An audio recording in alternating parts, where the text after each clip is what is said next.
nigga kill over a bitch, but let a rat keep his wife. So we had basically a limited description of a couple vehicles. One specifically was a white, it was thrown out there that could be a Corvette or sports car, but just a white vehicle that was the main offender vehicle. And there was a description of a couple other vehicles as well. I think one was like possibly a truck or SUV, and then just the other one was just like a car, like a third just car. I don't think that we actually had a description of it. And you said that you learned it was celebrity. What celebrity was one of us? Overall, sir. So Lil Wayne would be his, I guess, performance or stage name. Dwayne Carter's his legal name. There was another smaller, I think, rapper who was also on board, but not going to be nearly as well known, at least to me. But yeah, those. And do you investigate you learn outside? Let it rip. I imagine that the defense is going to be that Mr. Williams had nothing to do with any of this. The state still has to prove this act and the association of all these individuals as a part of the enterprise. This is another piece of evidence. Again, we know it's prior to Mr. Winfrey being arrested. When I look at the video, when he was arrested, he had similarly styled dreads. Based upon his booking photo, based upon some of the other photos that are closer in time, we intend to introduce some Instagram photos in which Mr. Winfrey has a very similar hairstyle. We know this video, this was posted on April 20th, 2015. So the state would infer that this video came in or around maybe early 2015 or 2014. We don't believe that this was years prior to this video being placed on the internet. And again, this shows a connection between Mr. Winfrey, Mr. Williams. They having a good time. And it shows that, again, we believe that is Mr. Williams encouraging Mr. Winfrey to fire a gun at a gun range. We don't know. I mean, the voice, I mean, that would be up to, we have other pieces of information that's going to have Mr. Williams' voice, so that would be up to the jury to determine if those voices are similar, but we do believe that that is that voice. And it's my understanding that last week, Mr. Steele may have advised that this is his client in this video. Again, I don't know if I was present for that, but that this is his client in the video. This is his client's voice in the video. And they also last week, at least the line of questioning to Mr. Dennis was that the guns in the halftime video are fake. And so again, this is us showing not a fake gun, but a real gun here. So again, them going down that line of questioning of in halftime, we don't know if it's a real, we don't know if it's a real AR or a fake AR. Well, here is Mr. Winfrey with a real AR in a video. And so we believe that the jury should be able to see this evidence and then make a determination at that point. I don't think so. Not with what I've heard so far. I think the defense's argument about a 403 problem is the court's concern, that it may be substantially more prejudicial than probative. Not saying that it may not be relevant for other purposes, but right now, given what I've heard so far, I would probably decline to admit it at this point. Not saying I wouldn't at some point, but not at this point. Hello. Lady, hurry up and I want to find this thing that you're on hold. I ain't watching the coffee. I can hold the coffee with y'all. Hold on, I'm gonna get a cup. Okay. Hello? Hello? You did. Hello? Hello? You can sound like the rural neighborhood. Turn I'm not even in your motherfucking hood. You know what I'm saying? I wish you fucking your ass though. I know it turned up right now. I know y'all having the ball, man. We ain't doing shit. I'm high as a motherfucker just holding me down. I said I ain't doing shit, just high, man, sitting right here holding it down. You dig what I'm saying?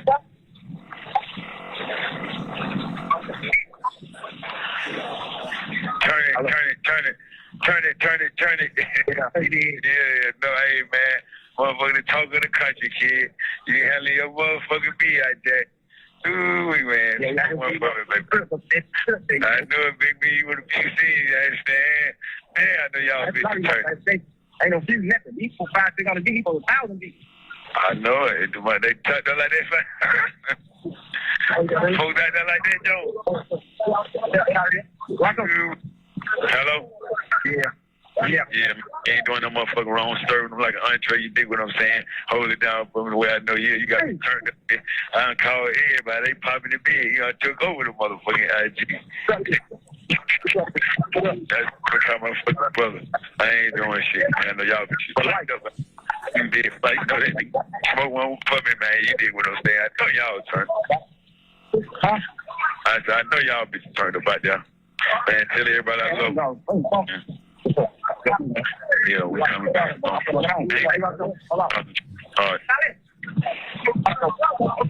You called it the right time, did you? Yeah. What's going on, Scotty? Man, holding it fucking down. You dig what I'm saying? They said it's a gangster holiday out there, man. I had to call and send my condolences and my respect. You dig what I'm saying? Give a fuck if I'm under a rock. Yeah, we fucking folk you get. No, man, you know, yeah, this is the first one on. You know, I ain't overheard somebody say we can't go nowhere. We wouldn't allow. I'm just gonna pull up in there.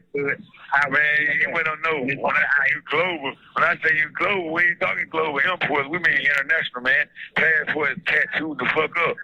Ghetto to ghetto, city to city, coast to coast, like neighborhood butter toast, man. Yeah, too strong to be approached. You dig what I'm saying? Yeah, we're wrong with them. Yeah, you spinning like a ceiling fan everywhere. Oh, man, what? Yeah. Oh, man, we been hit these folks there. Shit. Yeah, you definitely doing it. I said, let me call my brother, man. Y'all turn, boy. We get on the business. Eat it up. Eat it up. Oh, no bullshit. I just got my ass up, man. I was tired of here, boy. I slept in there 2 days, dog. I said, I'm going to fuck it. Yeah. Yeah, man, got a free Russell campaign going on, you did. Hey, man, I know one thing about my motherfucking bro. When he do it, he gonna do it. You dig what I'm saying? Yeah, only right. Hey, I know we doing it too, man. You did crush the town. I told everybody. I said, you crushed the town. Everybody who say free Russell, they get it. I'm putting them on my page. Make sure you get it.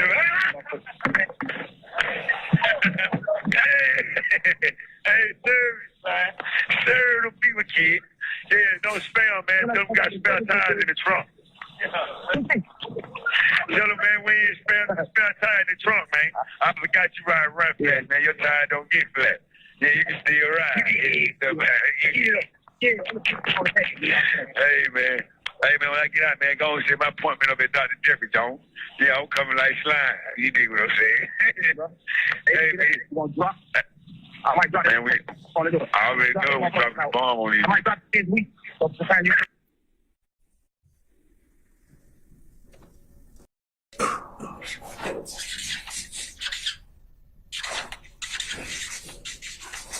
And is that the same phone number that's calling Mr. Winfrey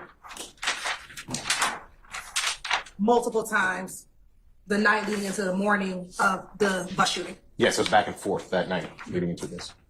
Now, did you come to learn who was the male individual that the phone was passed to on this phone call? I probably have to refer to my report. I can't remember off the top of my head right now. Let me ask you this question before. Can't hear the question. I didn't pose it yet. As it relates to the Free Roscoe campaign, did you hear him talking about the Free Roscoe campaign? I did. In talking about the Free Roscoe campaign, through the course of your investigation, did you ever find an individual who launched the Free Roscoe campaign? I did. Okay. Who was that individual? Jeffrey Williams. And how did you learn? Did you pull that information from social media? Correct.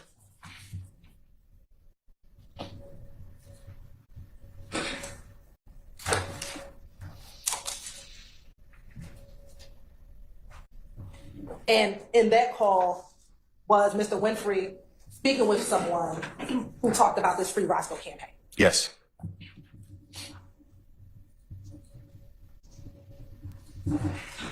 At the time of this call, were you familiar at all with Mr. Williams' voice? Yes.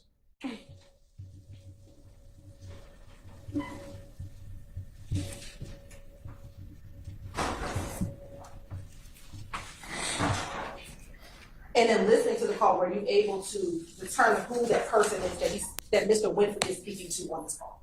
Yes. Who? Jeffrey Williams. Eventually. What was that? So she's kind of like, I guess, the person running the legitimate business side. And in that call, did you hear Jimmy Winfrey ask Amina to get him on some paperwork? Yes. Was that significant to your investigation? Sure, absolutely. Why? Well, I mean, the last statement he said kind of sums it up. He needs paperwork to make it look legitimate and not, in his words, street stuff. So he was trying to legitimize his association with YSL. And in listening to the call, did Mr. Winfrey mention that he had read his indictment prior to making this phone call? Yes, correct.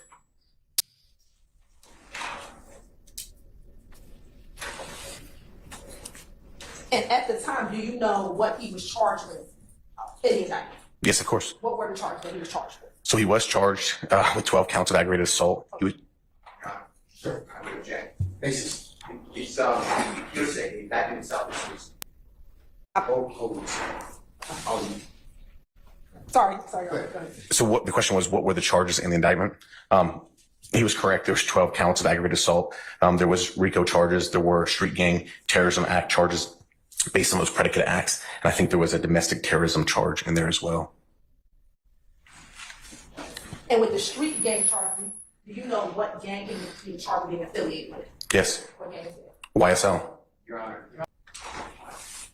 Because I did cover this last week. We covered this already. So Your Honor, I don't understand how Mr. Williams is having a trial that's fair.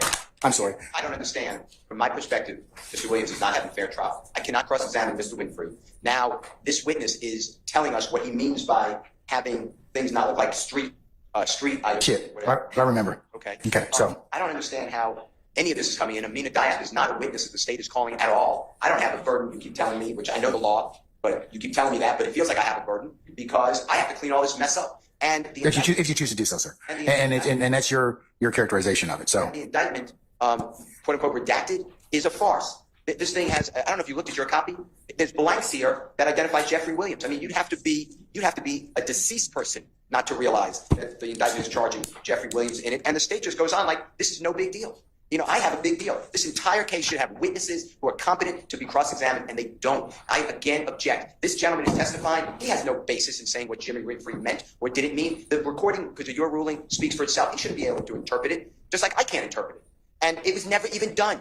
What the jurors won't know is that Amina Diab didn't give any paperwork at all. Yeah, In fact, what they don't know is that Jeffrey Williams, because the state won't probably play it, a recording with Jeffrey Williams where this detective asked Jeffrey Williams, does Jimmy Winfrey work for you as your road manager? And Mr. Williams laughs and said, are you ridiculous? I have real legitimate people. So all of this is the state of Georgia getting out a theory that is not based in fact, and it should not come into this courtroom. This entire, since the state has been allowed to say, does this help the investigation? This case has gone south. Maybe it was south already, but it has gone so south, I can't do anything. Those are all my objections. I'm moving for a mistrial. I have no idea why this gentleman got to say Amina Diab works on the legitimate side of the business. We're presumed innocent. He has no right to say that. And then this indictment is all hearsay under the Brown case, State versus Brown, which the Honorable Court agreed with, yet the state's using the indictment as a weapon.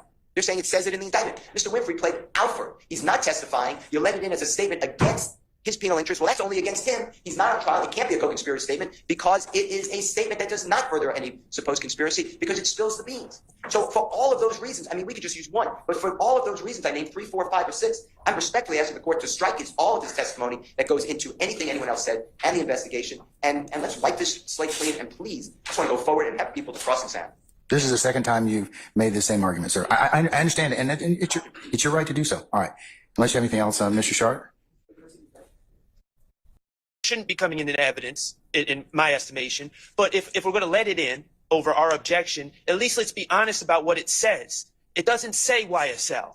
He pled to the count. The preamble say YSL? He pled to... Does the preamble say YSL? Preamble? Does the preamble... Answer my question, please. Sure, the preamble does, but okay, not all right. So you have to read. Okay, you have to read the preamble in conjunction with the counts. It's just like it's similarly situated to the preamble that you have in this indictment. But he pled to specific counts, Your Honor. Okay, but that doesn't mean that the factual predicate of the preamble doesn't apply, right? Well, I suggest. Does it apply or not? I disagree with you completely. Does it apply or not? No, it doesn't. Okay, it does not. He pled to specific counts. And the state really missed an opportunity because they should have made this indictment 3 times as long, and they could put the whole story, the whole narrative in this document that we are not defending ourselves against, and we cannot cross-examine, and they could put it even more in front of the jury. Okay. All right.